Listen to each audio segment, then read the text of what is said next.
নমস্কাৰ মই ৰিমঝিম পাঠক আপোনালোক সকলোকে ইকুহি পাঠলৈ স্বাগতম জনাইছো আজি ক্লাছত আমাৰ যেটো অসমৰ দৃষ্টিকোণৰ যেটো সিৰিজ আছিল তাতে আমি 24 আগষ্টৰ পৰা 6 ছেপ্টেম্বৰ লৈকে যিখিনি অসমৰ লগত জড়িত ঘটনা আছিল সেই ইম্পৰ্টেন্ট ঘটনাখিনি আজি ক্লাছত আলোচনা কৰিম প্ৰথমতে আমি এটা দিৱসেৰে আৰম্ভ কৰিবলৈ গৈছো ইয়াতে আমাক সুধিছে যে অন হুজ বাৰ্থডে ইজ অভিৰুচি স্পৰ্টছ ডে সেলিব্ৰেটেড ইন আসাম অসমত কাৰ জন্মদিনটোত আমি অভিৰুচি ক্ৰীড়া দিৱস হিচাপে পালন কৰো এতিয়া অভিৰুচি স্পৰ্টছ ডে বুলি কোৱাৰ লগে লগে হয়তো আপোনালোকে জানে 3 ছেপ্টেম্বৰত অভিৰুচি ক্ৰীড়া দিৱস পালন কৰা হয় অভিৰুচি ক্ৰীড়া দিৱস ভোগেশ্বৰ বৰুৱা অসমৰ প্ৰথম গৰাকী অৰ্জুন বঁটা বিজয়ী ভোগেশ্বৰ বৰুৱা তেখেতৰ স্মৃতিত পালন কৰা হয় ৰাইট তো এতিয়া 3 ছেপ্টেম্বৰ আমি যিখিনি পঢ়ি আছো যেহেতু তাৰে মাজতে আহে গতিকে আমি সেইখিনি তেনেকে পঢ়িবলৈ গৈছো এতিয়া আমি ইয়াতে যদি অকমান যদি ভোগেশ্বৰ বৰুৱা বা অভিৰুচি স্পৰ্টছ ডেৰ বিষয়ে আমি যদি চাইলো যেনেকে আমি দেখিলো আমাৰ অসম চৰকাৰে ঘোষণা কৰিছিলে প্ৰতি বছৰে 3 ছেপ্টেম্বৰত আমি অভিৰুচি ক্ৰীড়া দিৱস পালন কৰিম বুলি ভোগেশ্বৰ বৰুৱা তেখেতৰ কথা যদি চাও 1966ত বেংককত যেটো এছিয়ান গেমছ হৈছিলে সেইবাৰ এছিয়ান গেমছ হৈছিলে বেংকক তো বেংককত হোৱা এছিয়ান গেমছত ভোগেশ্বৰ বৰুৱাই 800 মিটাৰ দৌৰত তাতে এগৰাকী এথলিট হয় 800 মিটাৰ দৌৰত ভোগেশ্বৰ বৰুৱাই গোল্ড মেডেল লাভ কৰে আৰু এই এচিভমেন্টটো কৰিব পৰা বা এই যেটো সুনাম কঢ়িয়াই অনা প্ৰথম গৰাকী অসমীয়া ব্যক্তি হৈ পৰিছে ভোগেশ্বৰ বৰুৱা সেই বছৰৰে আকৌ 1966 চনত 1966ত সেই বছৰতে আকৌ আমাৰ অসম ভাৰত চৰকাৰে ভোগেশ্বৰ বৰুৱাক অৰ্জুন বঁটাৰে সন্মানিত কৰে অৰ্জুন বঁটা লাভ কৰা প্ৰথম গৰাকী অসমীয়া ব্যক্তি হিচাপে পৰিগণিত হয় ভোগেশ্বৰ বৰুৱা তো আমি যদি চাও অসমৰ প্ৰথম গৰাকী ব্যক্তি যোনে অৰ্জুন বঁটা লাভ কৰিছে তেখেতৰ নাম হৈছে ভোগেশ্বৰ বৰুৱা আৰু তেখেতৰ প্ৰতি সন্মান জনাই তেখেতৰ জন্মদিন অভিৰুচি স্পৰ্টছ ডে 3 ছেপ্টেম্বৰটো তেখেতৰ বাৰ্থডে হয় ওকে তেখেতৰ জন্মদিন আৰু অসম চৰকাৰে তেখেতৰ প্ৰতি শ্ৰদ্ধা জনাই পেলাই সন্মান জনাই পেলাই 3 ছেপ্টেম্বৰটো তেখেতৰ জন্মদিনটো অভিৰুচি ক্ৰীড়া দিৱস হিচাপে পালন কৰিবলৈ কৈছে এতিয়া এই দিনাখন আমাৰ অসম চৰকাৰে কিছুমান অৰ্থাৎ 2025 চনৰ 3 ছেপ্টেম্বৰ বা অভিৰুচি স্পৰ্টছ ডে উপলক্ষে আমাৰ অসম চৰকাৰে কিছুমান ইনিচিয়েটিভ লয় যেনেকুৱাকে ইয়াতে কি কৰা হৈছে যিখন সৰু সজাই স্পৰ্টছ কমপ্লেক্স আছে সেইখনক নামটো চেঞ্জ কৰি পেলাই অৰ্জুন ভোগেশ্বৰ বৰুৱা স্পৰ্টছ কমপ্লেক্স হিচাপে নামাকৰণ কৰা হৈছে এতিয়া সুধিব পাৰি কেতিয়াবা যে অৰ্জুন ভোগেশ্বৰ বৰুৱা হিচাপে কোনখন ষ্টেডিয়ামক নামাকৰণ কৰা হৈছে সৰু সজাই স্পৰ্টছ কমপ্লেক্সখনক ঠিক আছে তাৰোপৰি আকৌ কি হয় সেইদিনাখন আকৌ কিছুমান যেনেকুৱাকে কিছুমান ক্ৰিয়া প্ৰকল্প আছিলে বা বিভিন্ন দিশসমূহ কি আছিলে 38 এতিয়া 38 যিবোৰ 38 নেশনেল যিবোৰ গেমছ আছিলে নেশনেল স্পৰ্টছ তাতে যিসকল ব্যক্তিয়ে আমাৰ অসমৰ পৰা যিসকল ব্যক্তিয়ে তাতে মানে উইনাৰ হৈছে মেডেল লাভ কৰিছে সেই বিজয়ী সকলক নিযুক্তি পত্ৰ আৰু আৰ্থিক পুৰস্কাৰ প্ৰদান কৰা হ'ব অৰ্থাৎ এই সকল লোকৰ কিছুমান লোকক থাৰ্ড গ্ৰেডৰো চাকৰি দিয়া হৈছে 2024-25 বৰ্ষৰ মনত ৰাখিব 2024 আৰু 25ৰ কাৰণে ৰাজ্যিক ক্ৰীড়া বঁটা প্ৰদান তাৰ মানে ষ্টেটৰ স্পৰ্টছ এৱাৰ্ড প্ৰদান কৰা হৈছে এটো খুব ইম্পৰ্টেন্ট হয় নতুনকে আমি যদি চাও স্পৰ্টছ আমাৰ অসম ৰাজ্যৰ কাৰণে স্পৰ্টছ এৱাৰ্ড প্ৰদান কৰা হৈছে 25-26ৰ কাৰণে ৰাজ্যিক ক্ৰীড়া বঁটা প্ৰদান কৰা হৈছে ক্ৰীড়া পেঞ্চন প্ৰদান কৰা হৈছে খেলো ইন্ডিয়া 2025ৰ যিসকল বঁটা বিজয়ী আছিল পদক বিজয় তেওঁলোকক আৰ্থিক পুৰস্কাৰ প্ৰদান কৰা হৈছে লগতে যিবোৰ এনসিসি কেডেট আছিল তেওঁলোকক বীৰ চিলাৰায় বঁটা প্ৰদান কৰা হয় ৰাজ্যিক এনএসএস বঁটা প্ৰদান কৰা হয় তাৰোপৰি ইয়াতে যদি চাও IASOWA তাৰে এটা প্ৰেৰণাৰ দ্বাৰা অসম ক্ৰীড়া প্ৰাধিকৰণক ৰিকাৰ্ভ ধনুকাৰ প্ৰদান কৰা হয় দেন আকৌ 17 বছৰ অনুৰ্ধ ছোৱালীৰ সুব্ৰত কাপ আন্তৰাষ্ট্ৰীয় ফুটবল প্ৰতিযোগিতাৰ বিজয়ী দলক সম্বৰ্ধনা জনায় এইবাৰ যদি সুধে যেটো সুব্ৰত কাপ প্ৰতিযোগিতা হয় সেই সুব্ৰত কাপ প্ৰতিযোগিতাত গাৰ্লছ শাখাত যদি চাও আন্ডাৰ 17ত আমাৰ অসমৰ পৰা অসমে ক'ব পাৰো আমি অসমে ইয়াতে কি হয় এই টুৰ্নামেন্টত কাপ লাভ কৰিবলৈ সক্ষম হৈছে আৰু খেল মহাৰণ বিষয়ক গ্ৰন্থ তাৰ মানে কফি টেবল বুক ইয়াতে মুকলি কৰা হৈছে ওকে ইয়াৰো পৰি আকৌ কি কৰা হৈছে আমাৰ অসম অলিম্পিক এছ'চিয়েশ্যনে ভোগেশ্বৰ বৰুৱা নেশ্যনেল স্পৰ্টছ এৱাৰ্ডছৰ ঘোষণা কৰিছে য'ত এইটো যেনেকে দেখিলো যে এনুৱেলি দিয়া হ'ব বুলি কোৱা হৈছে য'ত 6টা কেটেগৰী থাকিব best sports person emerging player and life time achievement at both the national and Assam level ঠিক আছে এতিয়া ইয়াতে কোনে এইটো ইনিচিয়েটিভটো লৈছে বা কোনে লঞ্চ কৰিছে যদি সোধে অসম অলিম্পিক এছ'চিয়েশ্যনৰ দ্বাৰা বেষ্ট স্পৰ্টছ পাৰ্সন নেশ্যনেল লেভেলত যদি চাও ৰাষ্ট্ৰীয় পৰ্যায়ত আমি যদি চাও বেষ্ট ৰাষ্ট্ৰীয় ক্ৰীড়া বঁটা প্ৰদান কৰা হয় মনু ভাকৰৰ ইয়াতে আমি কি দেখিছিলো যিটো পেৰিছ অলিম্পিক আছিলে 2024 তাতে 10 মিটাৰ এয়াৰ ৰাইফল পিস্তলত তেখেতে ব্ৰঞ্জ মেডেল লাভ কৰে হয়নে তো এইটো তেখেতে ব্ৰঞ্জ পাইছিলে দুটা কেটেগৰীত তাৰ মানে তেওঁ সিঙ্গল আৰু মিক্স সিঙ্গল আৰু ডাবল দুটা কেটেগৰীতে তেখেতে ব্ৰঞ্জ লাভ কৰিবলৈ সক্ষম হৈছে আৰু মনু ভাকৰ প্ৰথম গৰাকী আমি স্বাধীনতাৰ পিছত যদি চাও প্ৰথম গৰাকী ভাৰতীয় ব্যক্তি যোনে এখন সিঙ্গল ইভেন্টতে দুটাকে অলিম্পিক মেডেল লাভ কৰিছে then life time achievement award national লেভেলত সুনীল ছেত্ৰীক প্ৰদান কৰা হৈছে ফুটবলাৰ হয় ইণ্ডিয়ান ফুটবল কেপ্টেইন হয়নে ফুটবলৰ captain then emerging player national লেভেলত বেদব্ৰত ভৰালী এথলেটিক্স হয় তেখেত এথলিট হয় বেষ্ট স্পৰ্টছ পাৰ্সন অসমৰ লভলীনা বৰগোহাঁই 2020 যিটো টকিঅ অলিম্পিক্স হৈছিলে তাতে ব্ৰঞ্জ লাভ কৰিছিলে লাইফ টাইম এচিভমেন্ট এৱাৰ্ড অসমৰ পৰা দীপাংকৰ ভট্টাচাৰ্য বেডমিণ্টনৰ লগত জড়িত এইটো মনত ৰাখি থৈ দিব 1992 দীপাংকৰ ভট্টাচাৰ্য 1992 আৰু 1996 1992ৰ বাৰ্চিলোনা অলিম্পিক্স আৰু লগতে 1996ৰ আটলান্টা অলিম্পিক্সত তেখেতে পাৰ্টিসিপেট কৰিছিলে ঠিক আছে তাৰোপৰি ইমাৰ্জিং প্লেয়াৰ অসমৰ আমি যদি চাও প্ৰিয়ানুজ ভট্টাচাৰ্য তেখেতক সুইমিঙৰ কাৰণে প্ৰিয়ানুজ ভট্টাচাৰ্য হাতৰৰ লগত তেখেত জড়িত হয় ওকে দেন আমি কমনৱেলথ ৱেটলিফটিং চেম্পিয়নশ্বিপত যদি চাও কমনৱেলথ ৱেটলিফটিং চেম্পিয়নশ্বিপ আমি দেখিছিলো য'ত আমাৰ সিনিয়ৰ আমি জুনিয়ৰ সেগমেন্টত আমি যদি চাও আমাৰ অসমৰ পৰা কেইগৰাকীমান তাতে ৱেট লিফটাৰ আমি ক'ব পাৰো খেলুৱৈ তাতে পাৰ্টিসিপেট কৰিছিলে য'ত আমি সময়ে সময়ে চাইছিলো কোনে কোনে কি মেডেল লাভ কৰিছে গোল্ডে লাভ কৰি আছে অসমৰ পৰা ম্যাক্সিমাম তো ইয়াতে আকৌ এটা আমি পাও ধৰ্মজ্যোতি দেওঘৰীয়া ওকে তো ধৰ্মজ্যোতি দেওঘৰীয়াই তেখেতে টোটেল 224 কেজি যুৱকৰ যিটো লৰাৰ যুৱহাকাৰ 56 কিলোগ্ৰামত ধৰ্মজ্যোতি তেখেতে ধৰ্মজ্যোতি দেওঘৰীয়া মনত ৰাখিব 97 কিলোগ্ৰাম ওজন তেখেতে স্নেটছত তাৰোপৰি 127 ইফালে ক্লিন আৰু ঝাৰকত আছে ইফালে তেনেকুৱাকে তেখেতে টোটেল 56 তেখেতৰ যদি কেটেগৰীটো চাও এইটো মনত ৰাখিব কি মেডেল লাভ কৰিছে গোল্ড মেডেল লাভ কৰিছে তাৰোপৰি তেওঁৰ বাহিৰেও আৰু একেলগে আমি অসমৰ ভাৱনা গগৈৰ কথা পাও তেখেতেও কমনৱেলথ ৱেটলিফটিং চেম্পিয়নশ্বিপত গোল্ড লাভ কৰিবলৈ সক্ষম হৈছে ওকে সো এইবোৰ তেওঁলোকৰ প্ৰথমটো এনেকুৱা কমনৱেলথ ৱেটলিফটিঙত তেওঁলোকৰ প্ৰথম এইটো প্ৰদৰ্শন আছিলে আৰু প্ৰথম প্ৰদৰ্শনতে তেওঁলোকে গোল্ড লাভ কৰিবলৈ সক্ষম হৈছে সো এইখিনি মনত ৰাখিব দেন ইয়াতে এইবাৰ আমাৰ মহাপুৰুষ শ্ৰীমন্ত শংকৰদেৱৰ 457 সংখ্যক তেখেতৰ তিৰোভাৱ তিথি পালন কৰা হৈছে তো সেই হিচাপে আমি অকমান মহাপুৰুষ শ্ৰীমন্ত শংকৰদেৱৰ বিষয়ে চাই লওঁ তো এতিয়া আমি যদি গুৰুজনাৰ যদি বৰ্ণনা দিব লাগে হয়তো আমি এটা শব্দৰে কেতিয়াও তেখেতক আমি বৰ্ণনা কৰিব নোৱাৰো এটা শব্দৰে কেতিয়াও তেখেতক আমি তেখেতৰ আমি মানে তেখেতক আমি চিনাকিটো দিব নোৱাৰো আমি যদি তেখেতৰ কথা কওঁ 1449ত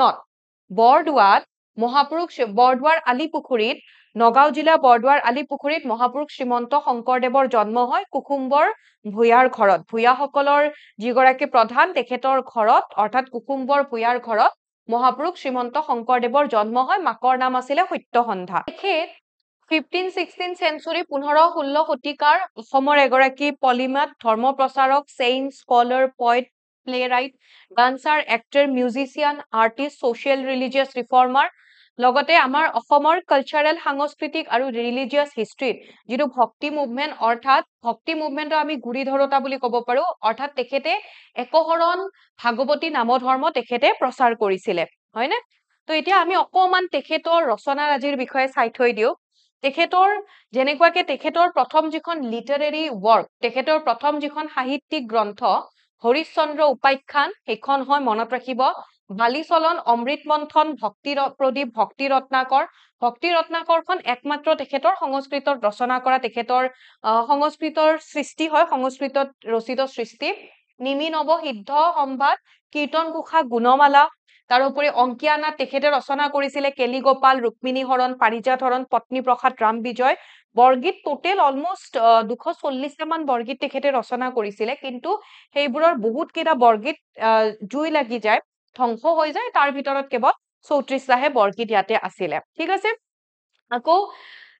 সেইটো আমি তেনেকে যদি চাওঁ, অৰ্থাৎ আমি একহৰণ, ভাগৱতী, বৈষ্ণৱ ধৰ্ম বা আমি নাম প্ৰসংগৰ লগতে যদি চাওঁ, তেতিয়াহ'লে আমি ইয়াতে দেখা পাওঁ হাউলিত, অৰ্থাৎ হাউলিৰ ৰাস মহোৎসৱ কমিটিৰ দ্বাৰা আয়োজন কৰা হৈছিলে, যিটো 97 ৰাস মহোৎসৱ হ'বলৈ গৈ আছে। তো তাতে 97 সংখ্যক হাউলি ৰাস মহোৎসৱ কমিটিৰ সৈতে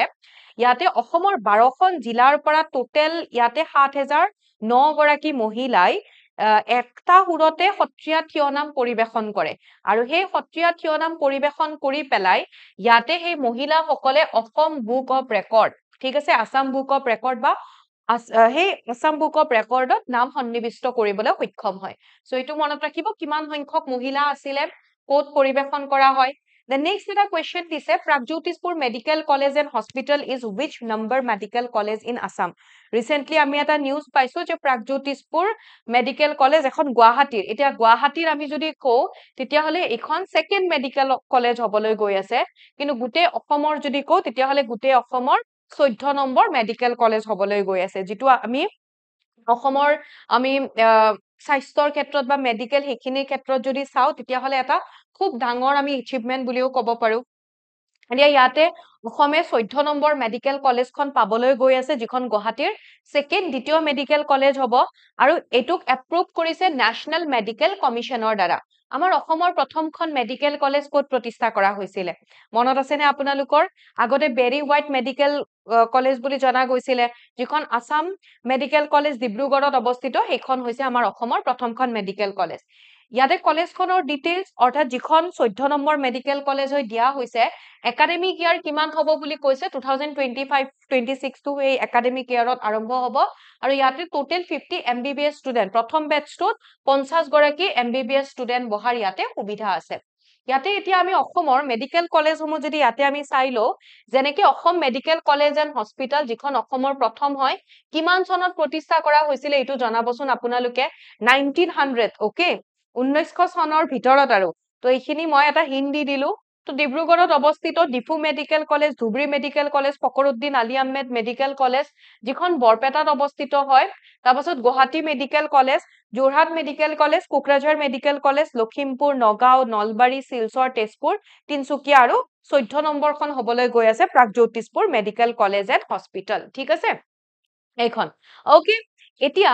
আমি আন এটা কুৱেশ্যনৰ ফালে আহিছো, যিটো আমাৰ অসমৰ কাৰণে এটা খুব ডাঙৰ আমি কথা বুলি ক'ব পাৰো, কাৰণ সেইটো ভৱিষ্যতে হ'বলৈ গৈ আছে। ইয়াতে কৈছে the British museum has agreed to loan the Vrindavani Vastra to Assam for how long, অৰ্থাৎ আমাৰ অসমৰ মহাপুৰুষ শ্ৰীমন্ত শংকৰদেৱৰ তত্বাৱধানত যিখন বৃন্দাবনী বস্ত্ৰ প্ৰস্তুত কৰা হৈছিলে, সেই বৃন্দাবনী বস্ত্ৰখন আমাৰ অসমত কিমান সময়ৰ বাবে শ্ব' কৰিবলৈ দিব, বা ব্ৰিটিছে আমাৰ ব্ৰিটিছ মিউজিয়ামে বৃন্দাবনী বস্ত্ৰখন কিমান সময়ৰ বাবে দিব বুলি কৈছে। তো 18 মাহৰ কাৰণে দিব বুলি কোৱা হৈছে, যিখিনি কথা আমাৰ অসমৰ মুখ্যমন্ত্ৰী ডক্টৰ হিমন্ত বিশ্ব শৰ্মাৰ দ্বাৰা জনোৱা হৈছে। তো গোটেই ঘটনাটো আমি যদি বুজো, পিপিটিত কি আছে সেইখিনি থাকক, গোটেই ঘটনাটো যদি আমি বুজিব লাগে, অৰ্থাৎ আমি বৃন্দাবনী বস্ত্ৰ কি হয় সেইটো চাম বাৰু। তো এই বৃন্দাবনী বস্ত্ৰখন যিখন ইয়াতে ব্ৰিটিছ মিউজিয়ামত আছিলে, সেইখন 2027 চনত আমাৰ অসমত 18 মাহৰ কাৰণে মানে 18 মাহৰ কাৰণে দিব বুলি কৈছে, যিখন ইয়াতে আমাৰ অসমৰ মিউজিয়ামত বা যি হওক তাতে এইখন দেখাব পৰা যাব। ঠিক আছে, এতিয়া এই গোটেইখিনি অসমৰ মুখ্যমন্ত্ৰী গৰাকীয়ে কোৱা মতে এই গোটেইখিনি JSW নামৰ এটা প্ৰতিষ্ঠান, অকে, প্ৰতিষ্ঠানে ব্ৰিটিছ মিউজিয়াম আৰু অসম চৰকাৰৰ মাজত এটা সম্পৰ্ক স্থাপন কৰি এই ক্ষেত্ৰত মানে এটা পদক্ষেপ গ্ৰহণ কৰিছে, আৰু তেওঁলোকে এই গোটেইখিনিৰ দায়িত্ব গ্ৰহণ কৰিছে। এতিয়া ইয়াতে কোৱা হৈছে যি JSW বুলি যিটো আমি যদি চাওঁ, তেওঁলোকে আমাৰ অসমৰ মুখ্যমন্ত্ৰীয়ে জনোৱা মতে তেওঁলোকে আমাৰ অসমৰ মিউজিয়াম লগতে যিটো পাঞ্জাবাৰীত শংকৰদেৱ কলাক্ষেত্ৰ আছে সেই দুটা চাই পেলাই কৈছে যে যিখন বৃন্দাবনী বস্ত্ৰ সেই বস্ত্ৰখন এই দুটা মিউজিয়ামত প্ৰদৰ্শন কৰিব পৰা নাযাব তো এই মানে বস্ত্ৰখন বৃন্দাবনী বস্ত্ৰখন প্ৰদৰ্শন কৰিব পৰা সেই পৰ্যায়ৰ নহয় বুলি কৈছে সেয়েহে JSW এ অসমত এটা নতুন মিউজিয়াম নিৰ্মাণ কৰাৰ উপদেশ দিছে আৰু সেই অনুসৰি 2027 চনলৈকে আমাৰ অসম চৰকাৰে জনাইছে যে 2027 চনলৈকে বৃন্দাবনী বস্ত্ৰখন প্ৰদৰ্শন কৰিবৰ কাৰণে আমাৰ অসমৰ মানুহৰ মাজত তেনেকুৱাকে এটা মিউজিয়াম প্ৰস্তুত হৈ যাব বুলি কৈছে এতিয়া এই গোটেই ঘটনাটো আমি যদি চাওঁ যে বৃন্দাবনী বস্ত্ৰ একচুৱেলি হয় কি বা বৃন্দাবনী বস্ত্ৰখন যদি মহাপুৰুষ শ্ৰীমন্ত শংকৰদেৱৰ লগত জড়িত বুলিয়ে মই কলো তেতিয়াহলে এইখন ব্ৰিটিছ মিউজিয়ামত কেনেকে গৈ পালে তো এইবোৰ এনেকুৱা ধৰণৰ কিছুমান কথা তো বৃন্দাবনী বস্ত্ৰখনৰ কথা যদি কওঁ সেইখন আমাৰ মহাপুৰুষ শ্ৰীমন্ত শংকৰদেৱৰ এটা মানে এখন মানে অমৰ সৃষ্টি হয় বৃন্দাবনী বস্ত্ৰ এই বস্ত্ৰ অসমলৈ ঘূৰাই অনাৰ কাৰণে আমাৰ অসম চৰকাৰে বহুত আগৰ পৰাই প্ৰচেষ্টা চলাই আছিলে আৰু সেই সন্দৰ্ভতে এনেকুৱাকে এখন মানে মিটিং এখন পাতি পেলাই এই কথাখিনি সদৰি কৰা হৈছে অসমৰ মুখ্যমন্ত্ৰীৰ দ্বাৰা মহাপুৰুষ শ্ৰীমন্ত শংকৰদেৱৰ তত্বাৱধানত অসমীয়া শিপিনীয়ে বৈ উলিওৱা এখন বস্ত্ৰ হৈছে এই বৃন্দাবনী বস্ত্ৰখন অৰ্থাৎ কোচ ৰজা নৰনাৰায়ণৰ তেখেতৰ আদেশত মহাপুৰুষ শ্ৰীমন্ত শংকৰদেৱক আদেশ দিয়া হৈছিলে আৰু তাতে মহাপুৰুষ শ্ৰীমন্ত শংকৰদেৱৰ তত্বাৱধানতে অসমীয়া শিপিনীয়ে এনেকুৱা এখন বস্ত্ৰ বৈ ওলাইছিলে তো বস্ত্ৰখনত ইয়াতে আমাক দিয়া হৈছে দৈৰ্ঘ্য বা আমি ডাইমেনশন যদি চাওঁ দৈৰ্ঘ্য প্ৰস্থ কিমান হয় সেইখিনি দিয়া হৈছে এতিয়া চাওক এই বস্ত্ৰখনত ইয়াতে শ্ৰীকৃষ্ণৰ বাল্যকালৰ লীলাসমূহৰ কথা বৰ্ণনা কৰা হৈছে ইয়াতে আপোনালোকে চাব পাৰিব এই বস্ত্ৰখনত শ্ৰীকৃষ্ণৰ ভগৱান শ্ৰীকৃষ্ণৰ দশৱতাৰৰ চিত্ৰ চিত্ৰিত কৰা হৈছে লগতে এই বস্ত্ৰখনত আমি যদি চাওঁ য'ত বৃন্দাবনত শ্ৰীকৃষ্ণই বাল্যকালত যিবোৰ তেখেতৰ লীলাসমূহ আছিলে সেই লীলাসমূহৰ চিত্ৰ বৰ্ণনা কৰা হৈছে ইয়াতে আৰু 1600 শতিকাত অসমৰ শিপিনীয়ে এই বস্ত্ৰখন বৈ ওলাইছিলে কিন্তু পিছত কালক্ৰমত এই বস্ত্ৰখন যেনেকুৱাকে অসমৰ পৰা তিব্বত হৈ পেলাই লণ্ডন ফ্ৰান্স এনেকুৱাকে বিভিন্ন স্থানলৈকে যায় ওকে কোৱা হয় যে এই বস্ত্ৰখনৰ আমি যদি দৈৰ্ঘ্য যদি চাওঁ দিক চাওঁ প্ৰায় 120 হাত মান হয় আৰু প্ৰস্থৰ কথা যদি কওঁ তেতিয়াহলে 60 হাত মান হয় ওকে সো সেই বস্ত্ৰখনে এতিয়া ধৰি লওক পৃথিৱীৰ বেলেগ বেলেগ দেশত বস্ত্ৰখন থকা বুলি তেনেকুৱাকে কোৱা হয় গতিকে কোনখন অৰিজিনেল হয় কোন ডুপ্লিকেট হয় সেইটোক লৈ কোৱাটো অকমান দিগদাৰ হৈ পৰে তো যি হওক মুঠতে এই বস্ত্ৰখন আমাৰ অসমত প্ৰদৰ্শন কৰিবৰ কাৰণে 18 মাহৰ কাৰণে প্ৰদৰ্শন কৰিবৰ বাবে দিয়া হ'ব যিটো 2027 চনত দিব বুলি কোৱা হৈছে the next এটা আমি ফেষ্টিভেলৰ বিষয়ে চাইছো the Karam festival is mainly celebrated by which group of people Karam পূজা কৰম উৎসৱ মূলত কোনটো গোটৰ লোকে পালন কৰে কৰম উৎসৱ পালন কৰে যিসকল ট্ৰাইবেল কমিউনিটি ট্ৰাইবেল মানে আমি ইয়াতে টি ভাৰতৰ চাহ জনজাতি ওকে চাহ জনজাতি বুলি দিব লাগিব শুদ্ধ হ'ব যিসকল টি ট্ৰাইবৰ লোক আছে চাহ জনগোষ্ঠীৰ লোক আছে তেওঁলোকে কৰম পূজা সেলিব্ৰেট কৰে এতিয়া আমি অকমান কৰম পূজাৰ কথা যদি চাওঁ চাহ জনগোষ্ঠীৰ লোকসকলে শস্য চপোৱাৰ সময়ত এটা আমি হাৰ্ভেষ্ট ফেষ্টিভেল বুলি ক'ব পাৰো শস্য চপোৱাৰ লগত জড়িত এটা উৎসৱ হাৰ্ভেষ্ট ফেষ্টিভেল কৰম পূজা হওক তাৰপিছত টুচু পূজা হওক তো এইবোৰ কি হয় টুচু পূজা কৰম পূজা এইবোৰ যিসকল টি ট্ৰাইবৰ লোক আছে টি কমিউনিটিৰ লোক চাহ জনগোষ্ঠীৰ লোক তেওঁলোকে এই ফেষ্টিভেলবোৰ সেলিব্ৰেট কৰে ওকে এনেকুৱা নহয় যে অসমতে সেলিব্ৰেট কৰা হয় অসমৰ লগতে ঝাৰখণ্ড বিহাৰ তাৰপাছত ইষ্টাৰ্ণ পূব ইউপিৰ আমি সেইখিনি যদি চাওঁ উৰিষ্যা ৱেষ্ট বেংগল তো তাতে থকা টি ট্ৰাইবৰ দ্বাৰা ইয়াতে আমি যদি চাওঁ অসমটো আমি দেখিলো তাৰোপৰি ঝাৰখণ্ড তাৰপাছত আমি যদি চাওঁ বিহাৰ ৱেষ্ট বেংগল ছত্তীশগড় তো ইয়াতে যিসকল টি কমিউনিটিৰ চাহ জনজাতিৰ লোক থাকে তেওঁলোকৰ দ্বাৰা সেলিব্ৰেট কৰা হয় আৰু এই গোটেই কৰম পূজা এইটো ডেডিকেটেড হয় কৰম দেৱতাক লৈ পেলাই কৰম দেৱতাৰ প্ৰতি উৎসৰ্গিত হয় ডেডিকেটেড টু কৰম দেৱতা আৰু কৰম দেৱতা একচুৱেলি তেওঁলোকে বিলিভ কৰে যে কৰম দেৱতা ইউথ লগতে power god of power youth okay অৰ্থাৎ পোৱাৰ শক্তি youth তাৰে কি হয় কৰম দেৱতা তাৰে ভগৱান বুলি তেওঁলোকে এইটো ফেষ্টিভেলটো চেলিব্ৰেট কৰে হাৰ্ভেষ্ট এণ্ড এটা হেল্থ ফেষ্টিভেল হয় শস্য চপোৱাৰ লগতে হাৰ্ভেষ্ট এণ্ড হেল্থ ফেষ্টিভেল এইটো মনত ৰাখি থৈ দিব হাৰ্ভেষ্ট এণ্ড হেল্থ ফেষ্টিভেল স্বাস্থ্যৰ মংগলৰ কাৰণে লগতে শস্য চপোৱাৰ সময়তো এই ফেষ্টিভেলটো চেলিব্ৰেট কৰে সো এইখিনি কথা আপোনালোকে মনত ৰাখিব এনেকুৱাকে নহয় যে অকল কৰম পূজা কোনে চেলিব্ৰেট কৰে হেতু নহয় ক'ত চেলিব্ৰেট কৰে কিহৰ কাৰণে বা কাক পূজা হয় হেতুও দিব পাৰে গতিকে গোটেইখিনি মনত ৰাখি থৈ দিব ক্লাছৰ কিবা আপডেটছৰ কাৰণে আপোনালোকে ইকুহিপাত টেলিগ্ৰাম চেনেল লগতে জিকে উইথ ৰিমজিম মেম টেলিগ্ৰাম চেনেলত জয়েন কৰিব পাৰে আকৌ যদি আপোনালোকে এপিএসসিৰ আন্ডাৰত যেটো ফৰেষ্ট ৰেঞ্জাৰৰ এক্সাম হ'ব গৈ আছে তাৰে কাৰণে যদি আপোনালোকে প্ৰিপাৰেচন চলাই আছে